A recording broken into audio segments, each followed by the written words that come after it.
아빠다. 필리핀에 간지 벌써 2달 반이나 지났네. 예정보다 일정이 길어지고 있고 또 집에서 밖을 나다니지 못하는 그러한 특별한 상황이지만 호아가 생활을 잘 해주고 있어서 아빠도 고맙고 그리고 너에게도 의미 있는 시간이 되리라고 생각한다. 오늘 너와 함께 나눌 그 이야기의 키워드를 한번 얘기해 본다면 소확행 그리고 워라벨 이런 말들이지. 또 몇 년 전에 우리나라의 선풍처럼 또 전 세계를 강타했던 말 중에 그 덴마크, 노르웨이의 휘게라고 하는 말들이 있어.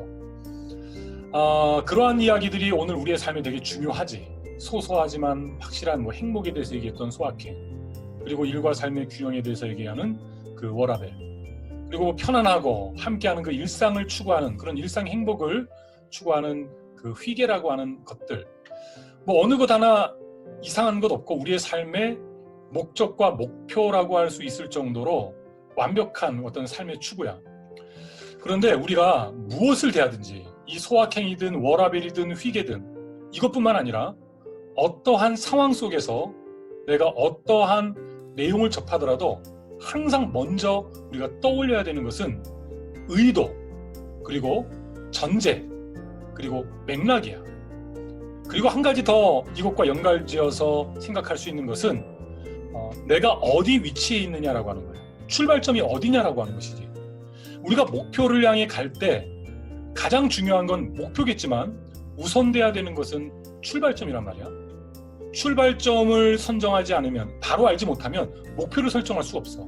그리고 그 목표는 빗나갈 수밖에 없는 거야. 내비게이션을 우리가 이제 조작할 때도 목표 지점을 우리가 선택했어. 그런데 GPS를 통해 오늘 내 위치가 바로 체크가 되지 않으면 우리의 목표 지점을 향해 떠나갈 나의 어떤 그 경로 자체는 알 수가 없는 거야. 마찬가지야. 소확행이라고 하는 것이 너무나 멋진 것, 소소하고 확실한 행복이라고 하는 것, 굉장히 인생에 있어서 가치를 추구하는 것 같지만 누가 어떠한 상황에서 소확행을 이야기하느냐라고 하는 것을 점검해 볼 필요가 있어. 만약에 어떤 사회적인 어떠한 위치에 있는 사람이 소확행을 이야기하는 것과 만약에 배움의 과정 속에 있는 너희들이 소확행을 이야기하는 것은 같은 이야기는 아닐 수 있다라고 하는 거야. 그러면 소소하다라고 하는 그 의미 자체가 그러면 가난하고 아직 가진 것이 많지 않고 그냥 그들이 행복을 추구하는 과정 속에서 자신을 위안하는 어떠한 그러한 차원에서 소확행을 이야기할 수도 있다라고 하는 것이지. 진정한 행복의 추구가 아니라 내가 선택할 수 있는 선택지가 얼마 되지 않은 속에서 그래, 우리는 소소한 것에서 행복을 찾아야 돼. 이렇게 이야기하는 사람도 있을 거란 말이에요. 중요한 것은 어떤 전제 속에서, 어떤 맥락 속에서 소확행을 얘기하느냐라고 하는 것이에요. 워라벨도 마찬가지야. 일과 삶의 균형이라고 하는데 도대체 그 균형의 기준점은 뭐냐는 거예요. 어쩌보면 그것은 출발점과 목표 지점의 중간 지점이라고 얘기할 수 있잖아. 그러면 워라벨이라고 하는 것을 너희들이 만약에 워라벨을 추구하면서 지금 고등학교, 대학교 과정에서 공부를 한다고 생각해봐. 그러면 너희들이 추구하는 워라벨이 무엇일까? 예를 들어 빌 게이츠라고 하는 세계 제일의 갑부, 영향력 있는 사람이잖아. 단순히 돈만 많은 사람이 아니지. 그 사람은 워라벨을 추구할 수 없을까? 그가 예전에는 어떤 그러한 마이크로소프트를 중심으로 한 경영자적 입장이 있을 때 굉장히 비난을 많이 받는 선택들을 했던 지난 시간들이 있었어. 그러나 그가 어찌 보면 현장에서 은퇴하고 난 뒤에 도리어 이제는 한 기업인이 아니라 세계의 어떤 한 축을 담당하는 리더로서 어떠한 역할을 해나가는 요소들이 있다라고 하는 사실이야. 그의 모든 것이 선하진 않을지라도 그가 예전과 비교한다면 그는 워라벨을 그의 삶의 위치로부터 추구해 나가기 시작했다고 보는 것은 너무 이렇게 과장된 표현일까? 아빠가 생각할 땐 그렇지 않다라고 하는 거야. 우리가 볼 때 어떠한 갑부, 어떤 재벌, 부유한 자, 부를 소유한 자도 그 시점에서 인생의 목적과 목표를 생각하면서 그때로부터 워라벨을 추구할 수 있는 거야. 그리고 오늘 우리 시점에서 물론 워라벨을 추구할 수가 있지. 그렇기 때문에 무엇을 추구하느냐라고 하는 것도 굉장히 중요하지만 나의 시점이 어디냐, 출발점이 어디냐, 나의 오늘의 위치와 나의 현실을 바로 깨닫는 것은 굉장히 중요해. 그러니까 대화 속에서 상대방이 어떠한 전제를 가지고 이야기하는지를 알지 못하면 주어진 메시지를 통해서 사실이 접근해 나가는 것은 어렵단 말이야. 그러면 아빠가 이것을 통해서 너하고 좀 나누고 싶은 건 뭐냐면, 지금 너의 입장에서는 소확행을 이야기할 때는 아니라는 것이지. 너의 입장에서는 지금 워라벨이라고 하는 어떤 삶의 목적과 목표와 같은 모습을 이야기할 때는 아니라는 것이지.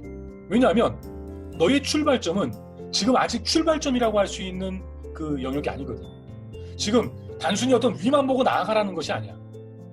워라벨을 얘기하고 소확행을 얘기하고 휘계를 얘기하기에는 너희들은 아직 세상을 알지 못하고, 너희들의 장단점을 알지 못하고, 지금 어디까지 너희들이 가야 하는지, 갈 수 있는지, 한계와 때로는 추구하는 그것들에 대해서 알지 못해.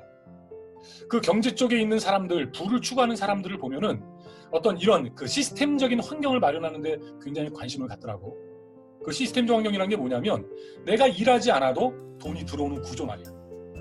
우리 뭐 가수들 같은 경우, 작곡가들 같은 경우는 예전에 작곡했던 것들이 뜨고, 뭐 노래방에서 불리우고, 라디오와 TV에서 또 수많은 곳에서 불려지고 사용되면서 그 저작권 비용이 수십만 원, 수십억, 그리고 수천만 원, 수백만 원, 월, 연으로 들어오는 사람들이 있다고 하지. 어찌 보면 시스템적으로 그들은 삶의 재정적인 문제만큼은 해결한 사람 있는지 몰라. 그래서 많은 사람들이 내가 일하지 않고도 나에게 수익이 발생되는 그런 환경을 꿈꿔. 어찌 보면 굉장히 편안한 삶일 수 있겠지. 그러니까 지금의 입장에서 상상할 때는 되게 멋진 삶이고 꿈 같은 삶일 수 있어.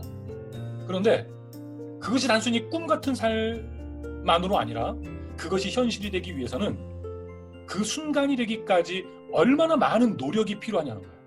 일하지 않고도 살 수 있는 구조, 그것이 우연히 올 수 있다고 생각해? 그렇지 않아. 노력하는 모든 이들에게 오는 것은 아니지만 그러한 삶을 내 삶에 준비하기까지, 그때까지는 땀이 필요하고 노력이 필요하고, 어찌 보면 소확행, 워라벨, 휘계를 떠올리기에는 어찌 보면 인생을 너무 만만하게 보는 것일 수 있다라고 하는 사실이야.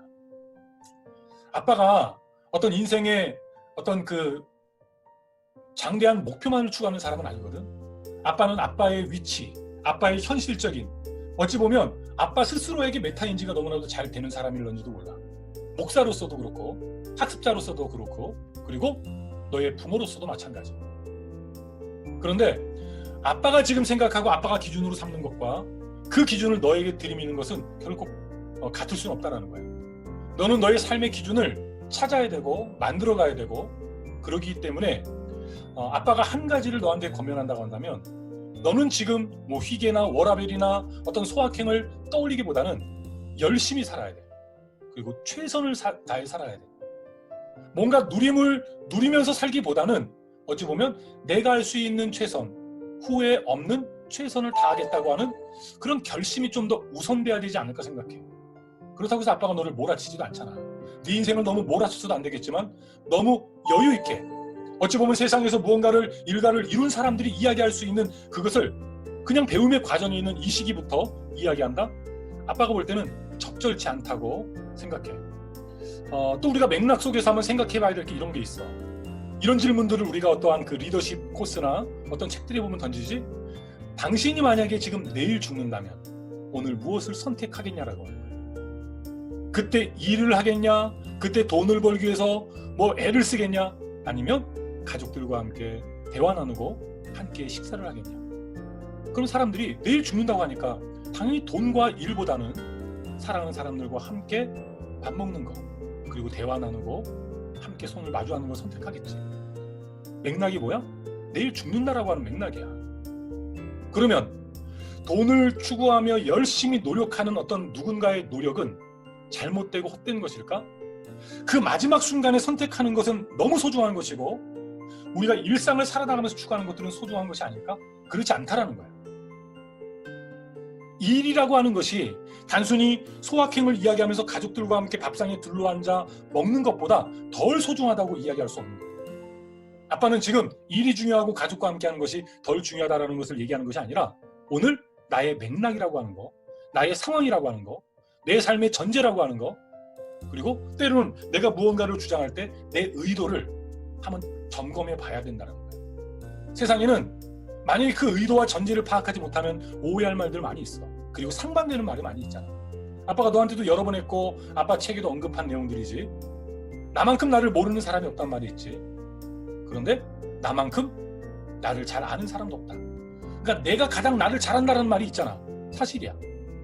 그럼 이 두 말은 모두 사실인데 어떻게 상반된 두 말이 사실일 수 있지? 전제가 다른 거야. 나만큼 나를 잘 아는 사람도 없다라는 말에 그 내가 가장 잘하는 건 내 생각이지. 그러나 나만큼 나를 모르는 사람이 없다라고 하는 그 말의 전제는 내가 그 생각을 가지고 살아간 결과, 사람들이 나에 대해서 하는 평가, 내 행동에 대한 사람들의 느낌은 내가 가장 늦게 아는 거야. 공부의 왕도가 있다. 그리고 공부의 왕도가 없다란 말이 있어. 어느 둘 중 하나만 맞나? 아니야. 맥락 속에 전제 속에 이 두 말은 모두 사실인데 공부의 왕도가 없다라고 하는 것은 태도와 의지를 전제한 말이지. 의지가 없고 동기가 없고 태도가 잡히지 않은 사람에게 방법과 기술은 의미 없다라는 거야. 아빠가 쓴 책 십진무리 독서법에서도 1단계, 2단계 바로 동기부여 독서법과 태도인 전인 독서법이야. 그것이 있고 난 뒤에 내용으로서의 십진분류, 방법으로서의 박이정, 그리고 기술로서의 트리비움 독서법이 필요한 것이지. 그런데 공부의 왕도가 있다라고 하는 것은 태도와 동기의 문제가 해결된 사람들에게는 이제 최고의 방법이 필요하다는 거야. 동기가 됐는데 태도가 잡혔는데 그 사람들은 최고를 추구하거든. 더 열심히 할 자세가 돼 있거든. 그때는 더 좋은 방법이 있어. 너가 지금 영어를 잘하고 싶잖아. 너에게는 영어의 왕도가 있어. 정말로 짧은 시간, 너에게 주어진 6개월 1년이 누군가의 12년의 공교육 과정을 통해서 추구했던 영어보다 훨씬 더 효과적이고 좋은 결과를 낼 수 있어. 그리고 그것을 위한 방법과 기술은 존재해. 왜냐하면 너는 동기부여돼 있고 너는 진심으로 그걸 잘하고 싶고 그리고 그것을 위해 시간을 집중할 수 있는 환경이 되어 있잖아. 그러니까 어떠한 주장과 말을 들을 때 저 말이 맞다 틀리다를 너무 속단하지 말고 어떤 상황에서는 그 말의 전제를 살피고 그리고 누군가 주장을 할 때는 그 사람의 의도가 도대체 뭔지를 살피고 그리고 누군가 소확행을 이야기할 때는 그 소확행이 나쁘다가 아니라 지금 어떤 사람이 어떤 출발점에서 어떤 목표를 가는 과정 속에서 지금 저 이야기를 하는가에 대해서 우리는 생각해 봐야 돼요. 그래서 너는 맥락적 사고를 해야 되고 그리고 전제를 살필 줄 알아야 되고 의도를 바라보아야 될 줄 알아야 되고 그리고 너의 생각 자체를 생각을 읽는 생각, 의도를 읽는 의도, 생각. 그래서 메타인지라고 하지. 생각에 대한 생각이야.